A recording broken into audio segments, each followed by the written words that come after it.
Sementara itu, polis sedang menjejaki 4 warga asing yang melarikan diri selepas disahkan positif COVID-19 di Sepang, Selangor. Ketua Polis Daerah Sepang, Asisten Komisioner Wan Kamarul Azran Wan Yusof berkata, 2 lagi rakan pekerja berkenaan yang turut positif COVID-19 kini dirawat di Hospital Sungai Buloh. Tambah ACP Wan Kamarul Azran, pada 13 Mei lalu, sebuah syarikat pembinaan jalan di Lukut Negeri Sembilan membuat saringan COVID-19 ke atas 26 pekerjanya yang menetap di rumah kongsi di Sepang.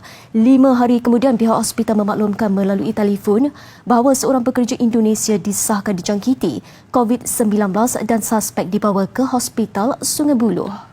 Pada masa sama, pihak syarikat mendapati terdapat 4 pekerja Indonesia dikenali sebagai Julian Nasari, 20 tahun, Faisal, 26, Jasman, 27 dan Afrizal, 24 tahun sudah melarikan diri.